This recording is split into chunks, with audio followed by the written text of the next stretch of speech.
Madame, Monsieur, bonsoir. Très heureuse de vous retrouver. Voici les titres de l'actualité de ce mercredi. Clôture cet après-midi de la 4e édition de la foire commerciale intra-africaine qu'a abrité l'Algérie depuis le 4 septembre dernier. Il s'agit incontestablement du plus grand événement commercial d'Afrique. Plus de 48 milliards de dollars, c'est la valeur des transactions conclues lors de cette édition.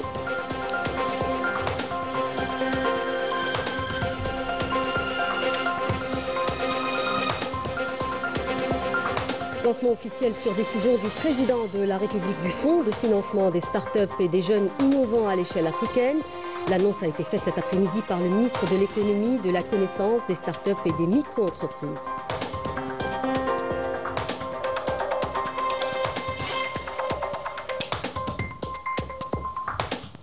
Et en cette dernière journée de l'IATF 2025, on a sondé pour vous les réactions de certains participants à cette foire.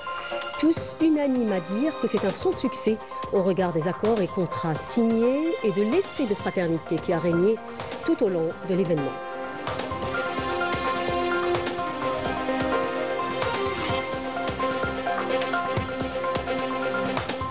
En France, des centaines d'actions sporadiques et incidents ont éclaté ce mercredi à l'occasion de l'appel à bloquer le pays dans une mobilisation intitulée « Bloquons tout » contre le projet de budget 2026.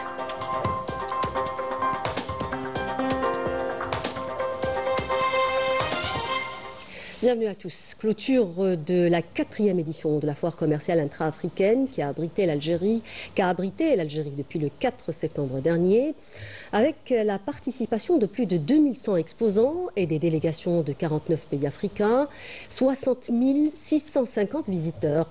Il s'agit du plus grand événement commercial d'Afrique porté par des chiffres qui témoignent de son envergure.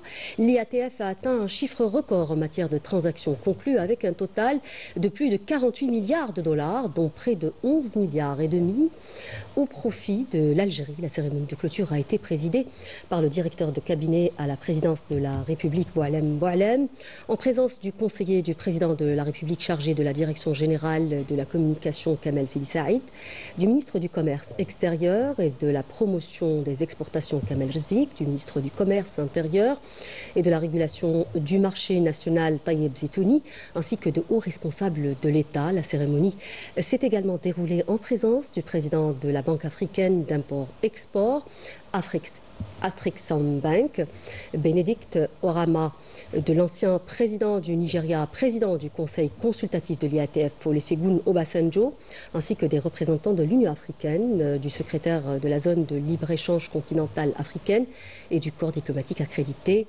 en Algérie. Je vous propose d'écouter ces déclarations. La 4e édition de la foire commerciale intra-africaine organisée en Algérie a pleinement tenu ses promesses et a même dépassé toutes les attentes. Nous adressons nos remerciements au président de la République, Abdelmadjid Tebboune, pour ses efforts ayant contribué à la réussite de cette édition. Nous sommes très satisfaits des résultats obtenus puisque la foire a été marquée par la signature de nombreux accords, le renforcement des partenariats entre pays africains et a constitué une opportunité pour libérer les échanges commerciaux au sein du continent. L'Algérie a encore une fois démontré sa capacité à soutenir tous les efforts visant l'émancipation du continent, la préservation de sa souveraineté et l'indépendance de ses décisions politiques et économiques sur la scène internationale. Elle illustre aujourd'hui de manière exemplaire l'engagement affirmé par le président de la République, Abdelmadjid Tebboune, en faisant de cette édition un événement exceptionnel qui a battu tous les records. À cette occasion, je souhaite au nom de tous les participants exprimer notre profonde gratitude et notre reconnaissance à Monsieur le Président de la République pour son soutien indéfectible et son attention constante à la réussite de cet événement. Le ministre de l'économie, de la connaissance, des startups et des micro-entreprises, Nourdine Wadah, a annoncé ce mercredi au Palais des Expositions des Pins Maritimes le lancement officiel sur décision du président de la République, Abdelmadjid Tebboune, du Fonds de financement des startups et des jeunes innovants à l'échelle africaine au niveau de l'Agence algérienne de coopération internationale pour la solidarité et le développement. Le ministre a affirmé que le travail allait commencer immédiatement avec 30 entreprises participant à la 4e édition de la foire commerciale intra-africaine. Parmi les objectifs de ce fonds, Wadah a cité l'autonomisation des jeunes et la promotion de l'innovation en Afrique, conformément à la teneur du discours du président de la République à l'ouverture de cette édition et à ses engagements. Et dans le cadre du programme de formation et de financement des étudiants africains dans les universités algériennes, le ministre a également fait savoir qu'il sera procédé à l'organisation d'un événement dédié à ces étudiants lors de la conférence africaine des startups prévue à Alger en décembre prochain, sous le haut patronage du président de la République. Je vous invite à l'écouter. C'est avec un immense honneur que nous vous annonçons aujourd'hui le lancement officiel, sur décision du président de la République Abdelmadjid Tebboune, de la création d'un fonds de financement des startups et des jeunes innovateurs en Afrique placé sous l'égide de l'Agence algérienne de coopération internationale de solidarité et développement en Afrique. Et au dernier jour de la 4e édition de la foire commerciale intra-africaine, plusieurs entreprises algériennes publiques et privées ont signé des accords d'exportation avec des sociétés de pays africains pour des montants s'élevant à des centaines de millions de dollars. Le groupe Sonarem a conclu 5 accords de partenariat avec plusieurs pays africains, dont la Tunisie, le Burkina Faso, le Togo et l'Égypte. Ces conventions portent sur l'exportation de matières minières. Le laboratoire central des travaux publics filiale du groupe JICA a conclu un accord de partenariat avec le groupe guinéen Bailin d'une valeur de 2 millions de dollars. Dans l'industrie mécanique, la société Technocast exportera ses pièces de rechange haut de gamme avec la société américaine Carpathia pour 35 millions de dollars. Dans le secteur de l'électronique et de l'électroménager, le groupe Iris a signé un contrat d'exportation d'équipements électroménagers vers le Zimbabwe pour un montant de 50 millions de dollars. Quant au secteur des industries mécaniques automobiles, l'entreprise ICAM Algérie a signé un contrat d'exportation d'une valeur de 25 millions de dollars avec la société libyenne Hilal El Jabel pour la fourniture de plaquettes de frein automobiles destinées au marché libyen, tunisien et égyptien.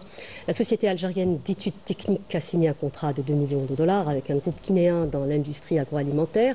Le groupe Label a conclu un contrat d'échanges commerciaux d'une valeur de 200 millions de dollars avec la société ougandaise Jebel, renforçant ainsi l'écoulement des produits alimentaires algériens sur les marchés de l'Afrique de l'Est. Enfin, le groupe Defondo a scellé 3 mémorandums stratégiques avec des partenaires de la Sierra Leone, du Ghana et l'Éthiopie. Et puis, autre accord de coopération et d'exportation conclu entre la société algérienne d'ingénierie pour la construction et l'industrie avec le groupe canadien Hamel d'une valeur de 185 millions d'euros. L'accord porte sur la production et l'export des verres intelligents vers plusieurs pays africains. Ce rendez-vous continental a donc tenu toutes ses promesses en constituant une étape majeure, ouvrant de nouvelles perspectives d'échange et de partenariat entre entreprises africaines et algériennes pour les participants. C'est un franc succès sur tous les plans au regard des accords et contrats signés et de l'esprit de fraternité qui a régné tout au long de l'événement. C'est un sujet signé Amina Zahouf. Durant une semaine, Alger a été le carrefour économique du continent africain qui compte plus d'1,5 milliard d'habitants, ce qui traduit la force de consommation considérable du marché africain. Des contrats commerciaux ont été conclus, d'autres reconduits dans plusieurs secteurs. C'est dire que l'IATF 2024 a été un véritable succès. Cette 4e édition a été très positive. On a pu présenter tous nos produits exportables déjà vers tous les marchés internationaux et en particulier l'Afrique. On a exposé également la solution climatisation centrale qui est très demandée en Afrique. Nous sommes parvenus à signer 6 contrats, 2 nouveaux marchés, la Côte d'Ivoire et le Sénégal. La reconduite des marchés de la Libye, de l'Égypte, de la Tunisie et de la Mauritanie pour une valeur globale annuelle de plus de 80 millions de dollars. Nous fournissons à nos clients généralement la pose et la fourniture du béton. Quand on est satisfait, on a signé 4 contrats avec différents pays. On a le Burkina Faso, le Nigeria, l'Angola et l'Afrique du Sud aussi. Bon, le bilan, nous avons signé 6 conventions avec 6 pays africains. Parmi eux, la Tanzanie. Aujourd'hui, la dernière, c'est Kenya. Nous avons signé aussi avec le Nigeria, le Sénégal, l'Éthiopie, équivalent de 40 millions de dollars. Notre entreprise, c'est le PEP Amaté, qui commercialise tous les produits fabriqués localement en Algérie, les tracteurs, les moissonneuses-batteuses et tout le matériel d'accompagnement de traitement de sol. C'est un contrat très important pour nous car il va nous permettre d'acheter du matériel. Cette coopération englobe également l'aspect logistique.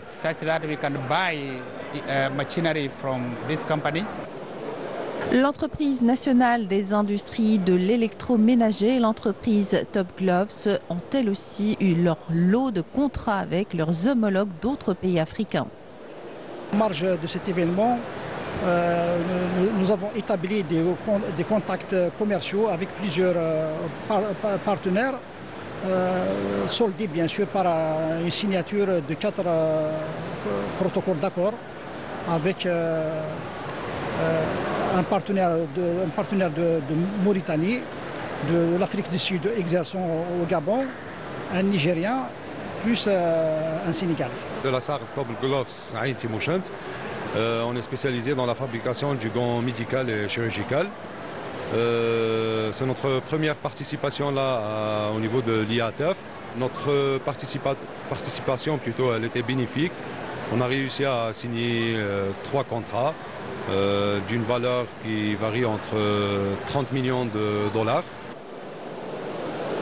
Et afin de faire de l'intégration économique africaine une réalité concrète, une cellule commune a été créée. Elle sera chargée de l'échange d'informations stratégiques autour du marché et des réseaux de distribution dans les pays africains. L'Union nationale des entrepreneurs publics a également participé à l'IATF 2025 pour mettre en avant les capacités industrielles et d'investissement du pays. Il s'agit aussi de promouvoir le rôle dans le renforcement de l'intégration économique africaine. Walid Zenati, Majda Jahmoun. Pas question pour l'Union nationale des entrepreneurs publics de manquer la 4e édition de l'IATF. Un rendez-vous dans lequel elle apporte son soutien aux acteurs déjà engagés dans la dynamique africaine. Depuis le lancement de cette foire, l'UNEP a œuvré à faciliter les différentes démarches aux participants à travers notamment l'organisation de réunions B2B réunissant plusieurs entreprises publiques à l'image du groupe Sonarem.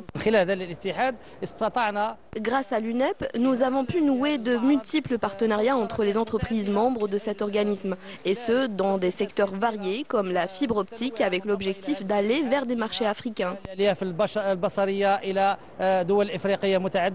Un levier pour la conclusion de plusieurs accords commerciaux entre les entreprises publiques algériennes et différents pays du continent. Nous avons accompagné plusieurs entreprises publiques dans la signature de contrats de partenariat avec des pays africains. Parmi elles, Algérie Télécom pour la fibre optique, le groupe Cosider dans les infrastructures de base et l'hydraulique, le groupe SNS spécialisé dans la sidérurgie, Madar Holding ou encore le groupe ELEC. Plusieurs conventions ont été signées pour instaurer une chaîne commerciale intégrée couvrant à la fois la fourniture des marchandises et la logistique. Parmi les entreprises concernées figure le groupe JICA, notamment la cimenterie Hadjar Soud, Nashco, chargée de la consignation et des services portuaires, la CNAN, chargée du transport maritime jusqu'à Nouadhibou. À travers sa participation, l'UNEP entend valoriser le potentiel industriel et d'investissement national et rappeler le rôle de l'Algérie dans l'intégration économique africaine. L'IATF, c'est aussi l'occasion de découvrir les jeunes talents algériens et les compétences émergentes, notamment dans le domaine de l'innovation et des start-up. Notre caméra a croisé des exemples de projets innovants, mais aussi de solutions technologiques lancées par des jeunes inventeurs. C'est le compte-rendu de Mariam Damis. Ils sont jeunes, créatifs et porteurs d'innovation. Au Salon des jeunes inventeurs à la foire commerciale intra-africaine, ces créateurs en herbe ont dévoilé leurs projets avec une ambition commune, contribuer au développement du continent. Les boîtes représentent des voitures et la médaille une clé. Le robot programmé prend cette clé et la dépose là où il a été orienté, avant d'utiliser sa propre voiture pour rejoindre l'emplacement qui lui est réservé. Cet appareil fonctionne avec le CO2 et la lumière. Son objectif, produire du biocarburant après un processus de refroidissement qui atteint une température de 24 degrés. Quelle est la fonction de cet appareil? Lorsqu'un conteneur passe, il analyse son numéro de série ou son QR code. Après analyse, l'appareil le dépose à l'endroit qui lui est réservé. Cette poubelle intelligente est conçue pour le tri sélectif grâce à un moteur intégré. Les bouteilles jetées à l'intérieur ressortent avec un volume réduit. La délégation de la Banque africaine d'import-export présente sur place a salué ces jeunes inventeurs en réaffirmant son engagement à soutenir les compétences, à valoriser l'innovation et surtout à promouvoir le savoir-faire africain. Je souhaite mettre en lumière les moments forts de la foire commerciale intra-africaine afin de valoriser le talent et le savoir-faire de notre jeunesse tout en soulignant l'importance de l'innovation et de l'éducation comme levier essentiel pour la transformation de l'Afrique. Plus qu'un simple salon, cet événement se veut une véritable vitrine de la créativité africaine, mais aussi un tremplin pour la jeunesse du continent où l'innovation et l'ambition ouvrent de nouveaux horizons. Voilà qui clôt donc ce chapitre consacré à l'IATF 2025. Il y a eu réunion du gouvernement ce mercredi, présidée par le Premier ministre Saifi Rib, consacrée au suivi de la mise en œuvre des orientations du président de la République formulées lors de la réunion du 26 août dernier relative au secteur des transports concernant le renouvellement du parc national des bus. La feuille de route examinée par le gouvernement prévoit l'importation immédiate de 10 000 bus neufs pour le transport de voyageurs afin de remplacer dans une première phase tous les bus en exploitation depuis plus de 30 ans, ainsi que la moitié de ceux ayant entre 25 et 30 ans de service. Le gouvernement a également suivi un exposé sur l'entretien des autoroutes mettant en avant les opérations déjà engagées et celles programmées à court et à moyen terme. Au volet prévention et lutte contre les feux de forêt, un rapport a dressé plutôt le bilan provisoire des incendies, mettant en évidence l'efficacité des efforts entrepris grâce à la stratégie proactive adoptée par les pouvoirs publics. Le dispositif restera actif jusqu'à la fin de la saison. Enfin, le Conseil de gouvernement a examiné 3 projets de décret exécutifs portant sur l'octroi de licences d'établissement et d'exploitation de réseaux de télécommunications électroniques mobiles de 5e génération, ouverts au public, ainsi que la fourniture des services associés. Ces licences seront attribuées à ATM Mobilis Optimum Télécom Algérie et Watania Télécom Algérie. Dans l'actualité également, ce bilan opérationnel de l'armée nationale populaire dans le cadre de la lutte antiterroriste et grâce aux efforts des unités de l'ANP. Les détachements de l'armée nationale populaire ont éliminé 2 terroristes et récupéré un fusil mitrailleur de type FMPK, un pistolet mitrailleur de type Kalachnikov, une paire de jumelles et d'autres effets. Dans le même contexte, le terroriste dénommé Renami Ahmed s'est rendu aux autorités militaires d'Adrar en 3e région militaire en sa possession un fusil mitrailleur de type FMPK, un pistolet mitrailleur de type Kalachnikov, une quantité de munitions et d'autres effets, tandis que d'autres détachements de l'ANP ont arrêté 9 éléments de soutien au groupe terroriste dans différentes opérations à travers le territoire national. Dans le cadre de la lutte contre la criminalité organisée et en continuité des efforts déployés afin de contrecarrer le fléau du narcotrafic dans notre pays, des détachements combinés de l'ANP ont intercepté en coordination avec les différents services de sécurité lors d'opérations exécutées à travers les régions militaires 71 narcotrafiquants et mis en échec des tentatives d'introduction de 6 quintaux et 8 kg de kiff traités provenant des frontières avec le Maroc, alors que 4,44 kg de cocaïne et 1 415 657 comprimés psychotropes ont été saisis selon ce même bilan. À Tamarasset, Borjbedji Mokhtar, Insalah, Tindouf et Janet des détachements de l'ANP ont arrêté 632 individus et saisi 48 véhicules, 334 groupes électrogènes, 195 marteaux-piqueurs ainsi que des quantités de mélange d'or brut et de pierres et d'équipements utilisés dans des opérations d'orpaillage illicites. De même, 21 autres individus ont été appréhendés et un fusil mitrailleur de type FMPK, un pistolet mitrailleur de type Kalachnikov, un pistolet automatique, 7 fusils de chasse, 122 895 litres de carburant ainsi que 50 quintaux de tabac et 5 tonnes de denrées alimentaires destinées à la contrebande et la spéculation ont été saisis, et ce, lors d'opérations distinctes. Par ailleurs, les gardes-côtes ont mis en échec sur les côtes nationales des tentatives d'émigration clandestine et procédé au sauvetage de 229 individus à bord d'embarcations de construction artisanale, alors que 686 immigrants clandestins de différentes nationalités ont été arrêtés à travers le territoire national, conclut le bilan opérationnel de l'armée nationale populaire. Dans l'actualité internationale, la machine de guerre sioniste multiplie ses attaques dans la bande de Gaza avec pour objectif raser les maisons et forcer les habitants à se déplacer vers le sud et le centre de la bande. Hier, des ordres militaires sous forme de tracts ont été largués par avion, ordonnant les Gazaouis à l'évacuation immédiate de la ville. C'est le sujet de Wissam Abouzaïd et Raouf Hamouch. Regardez. Du ciel, ce ne sont pas seulement les bombes qui s'abattent sur Gaza, mais aussi des ordres d'exil largués sous forme de tracts. Les Gazaouis voient pleuvoir des décisions à quitter leur maison pour se diriger vers le sud et le centre de la bande. Mais sur place, la population affirme haut et fort son refus. Nous ne quitterons pas Gaza, nous allons défendre notre terre, nous sommes prêts à mourir pour notre patrie. Nous resterons à Gaza debout, portés par la force de ses enfants, car tôt ou tard, les Palestiniens triompheront. L'occupant sioniste tente une nouvelle fois d'arracher un peuple à sa terre. Malgré les avertissements, les Palestiniens affichent une détermination sans faille.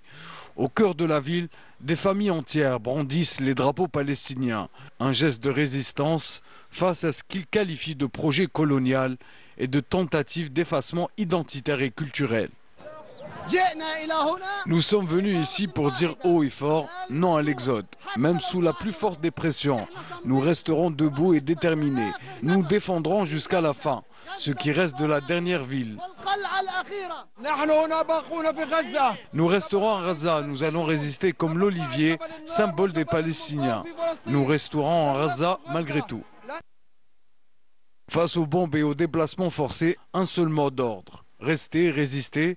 Les Gazaouis promettent de tenir jusqu'au dernier souffle et de faire de leur terre un symbole éternel de liberté. Et justement, en coordination avec le Qatar, l'Algérie, le Pakistan et la Somalie ont demandé le report à jeudi demain de la réunion d'urgence du Conseil de sécurité des Nations Unies concernant l'attaque sioniste sur la capitale Doha. Nous lisions en titre grogne sociale en France avec des actions sporadiques et des incidents qui ont éclaté ce mercredi à l'occasion de l'appel à bloquer le pays dans une mobilisation intitulée « Bloquons tout » contre le projet de budget 2026. Né sur les réseaux sociaux, ce mouvement dénonce les mesures budgétaires prévues par le gouvernement démissionnaire de François Bayrou. Les opérations de blocage ont été recensées notamment sur les rocades et les axes routiers, comme a pu constater notre correspondante Afef Blouchette. Ils l'avaient annoncé et ils l'ont fait. Dès l'aube, les blocages ont fleuri partout en France. À Paris, porte de Vincennes, un groupe de militants bloque les dépôts de bus. La démission de Bayrou, c'est grâce à l'appel du 10. Je pense que c'est sur la peur de cette mobilisation que Bayrou a précipité son départ, qui de toute façon était programmé car son budget ne serait pas passé. Voilà, donc tout au long de la journée, il va y avoir un bon nombre d'actions. Et là, on voit que la police se met en place. Très vite, l'intervention est rapide, musclée. Les forces de l'ordre repoussent les bloqueurs jusque dans les cafés voisins, emportant avec eux la députée insoumise, même Seine Béillard, un autre centre du bus parisien. Cette fois, les syndicats sont là et les bus restent coincés derrière les grilles. Le ton est donné et sur les routes, les autoroutes, par petits groupes ou en installant des campements, les manifestants martèlent le même mot d'ordre. On doit se mobiliser pour tous les dégager. Tant qu'on n'aura pas un mouvement de masse, alors on se tapera les politiques dégueulasses faites par Macron, c'est-à-dire celle qui veut nous faire travailler plus pour gagner moins d'argent ou encore celle qui veut nous faire payer de plus en plus cher pour avoir accès à la santé. À Lyon, 3e ville du pays, le centre est paralysé. Les axes routiers sont coupés, les CRS chargent, des tensions éclatent. Une atmosphère qui n'exaspère pas pour autant les habitants. Et c'était ce qui était prévu pour le 10 septembre. Voilà, moi je suis plutôt d'accord, donc voilà, j'ai pris ma voiture, je savais que je risquais d'être bloquée. Je suis venu pour manifester et bloquer contre Macron et son monde en fait, tout simplement, puisque même s'il a fait sauter Bayrou, il nous a mis le corps nu hier. Et c'est Macron qui continue à faire du Macron, donc on veut plus de pouvoir d'achat, de la justice sociale, de la justice fiscale. Et on veut aussi plus de démocratie, ce serait bien que ce soit respecté un peu dans ce pays. Même scène de mobilisation à Marseille où des lycéens appellent carrément à la révolution, tandis qu'à Nantes, certains innovent avec des opérations escargots à vélo. Et jusque dans les zones rurales, on manifeste, loin des caméras, mais avec la même détermination. De Bayrou à Cornu, ça va être exactement la même chose. La retraite va continuer jusqu'à 64 ans. Toutes les attaques contre le droit du travail et tout ce qu'il a prévu, ce n'est que mauvais pour les travailleurs. À Rennes, la Rocarde, axe vital de Bretagne, est bloqué par plusieurs centaines de jeunes.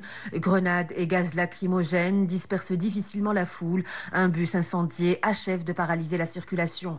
À Toulouse, interpellation musclée, tandis qu'en Occitanie, la ligne Toulouse-Auch est interrompue par un incendie. Mais c'est à Paris que les images sont les plus spectaculaires. Lycéens face aux forces de l'ordre, heurts dans plusieurs quartiers, arrestations de mineurs, grenades lacrymogènes, des gares de train prises d'assaut, des scènes surréalistes comme cette façade d'immeuble en flammes. À la mi-journée, le ministère de l'Intérieur décompte déjà près de 300 interpellations, mais rien n'y fait. Au fil des heures, la mobilisation enfle et prend l'allure d'une marée humaine. De Rennes à Marseille en passant par Paris, le ton se radicalise, plus défiant que jamais.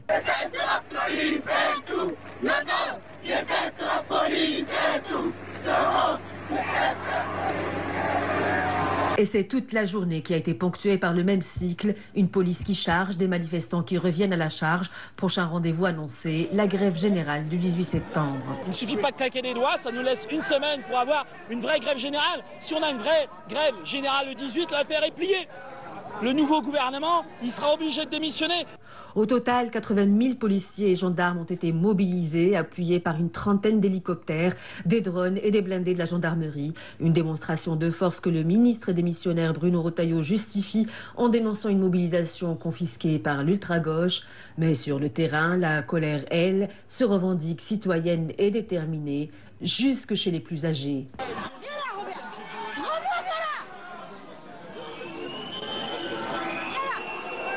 Retour chez nous, dialogue et création africaine, c'est le thème retenu pour l'exposition finale de la résidence panafricaine qui se tient à la Villa Boulkine à Alger. Quatre artistes du continent y exposent leurs œuvres, célébrant le dialogue artistique et la créativité africaine dans toute sa splendeur. C'est le compte rendu de Amira Sefta. Regardez.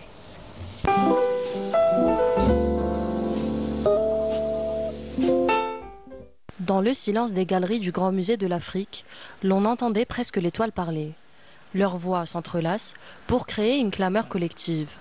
L'exposition, dialogue et création africaine, ne se regarde pas, elle s'écoute. À travers les œuvres, l'on perçoit les racines africaines profondes qui se croisent. On constate un lien étroit entre les travaux artistiques algériens et ceux des autres pays du continent. Les couleurs sont multiples, éclatantes, empreintes de soleil et de chaleur, des teintes terreuses et chaudes qui reflètent toute l'authenticité africaine. Accueillie à la Villa Boulkine, futur siège du Grand Musée de l'Afrique, l'exposition a mis en lumière les créations de 4 artistes venus du Sahara occidental, du Cameroun, du Sénégal et de Mauritanie, en résidence depuis le 15 août à la Villa Dar Abdellatif. Très surprise parce que en résidence, je ne m'attendais pas à autant de visites. Mais j'ai eu la visite des étudiants, j'ai eu la visite des artistes, j'ai eu la visite même des commissaires. Je travaille plus sur les femmes, mais aussi sur les enfants, pour montrer aussi, pour valoriser aussi la culture africaine. Cette résidence véhicule un message de dialogue et d'ouverture du patrimoine artistique algérien vers l'Afrique. L'Algérie accueille des artistes de plusieurs pays du continent venus offrir, à travers leurs œuvres, une expression vivante de leur art. Cette résidence artistique, qui a duré un mois, s'inscrit dans le cadre d'un programme culturel tracé en parallèle aux Journées de la créativité africaine organisées dans le cadre de la foire du commerce intra-africain. Car au-delà des chiffres et des accords, l'art et la culture contribuent au tissage des liens et à l'unité africaine, en célébrant le patrimoine commun. L'Afrique se découvre plus forte, plus solidaire et mieux armée pour construire son intégration.